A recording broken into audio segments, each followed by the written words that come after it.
Welcome to Heritage Green. Back in the 1980s when this area was being developed, this road behind us here called Mud Street actually was mud, and families were just starting to move into the area. And at that time, our presbytery had an idea, a vision to plant a brand new church right in the heart of this new community. The vision was for a reformed community of faith in this area, a place where children could develop a lifelong faith, a place where families could find real community and support and love, a place where families could truly come to life through Jesus. The presbytery appointed Reverend Peter Walter to be the founding pastor of Heritage Green Presbyterian Church. Peter got to work right away, knocking on doors, talking to people, inviting them to be part of this exciting church plant opportunity. The church began worshiping in Billy Green Elementary School in their gymnasium, which is just down the road from here actually, but also plans began for a brand new building, the building that we're in now. On September 1st, 1991, ground was broken and the building construction began.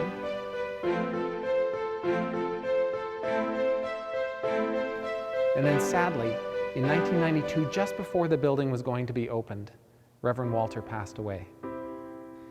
Despite this tragedy, the congregation launched, beginning a new chapter of ministry, with many families in this area coming to know Jesus and growing a faith of their own.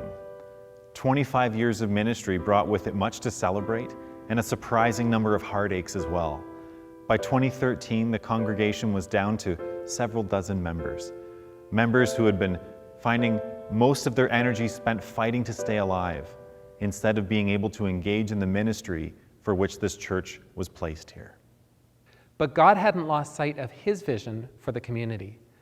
And in 2013, He put a plan before the hearts of the church leadership, a plan to replant Heritage Green as an unapologetically family-focused community, the kind of place where a family could walk in for the first time into church and feel immediately welcome and like they belong, a place where the gospel is preached and where once again families come to life in Jesus Christ. Grounded in God's vision, and with the support of Presbytery, our national denomination, and many faithful friends of Heritage Green, this church was replanted in July of 2014. Heritage Green is no longer a quiet place on Sunday mornings. This space is filled with children and families of all ages. Young and old encounter God through family songs, where we're able to model an adoration of God as we sing about God's character and His desires for us. We encounter God's Word through the telling of the big God story, from Genesis to Revelation every year, enabling everyone who attends, regardless of church background or history, to see and know their place in God's story, many finding that God's story is one whole for the first time. We engage in the story, asking questions, in worship, responding together through prayer, silence, and activity. God has reclaimed this church for His kingdom purposes, and we are blessed to be a part of it.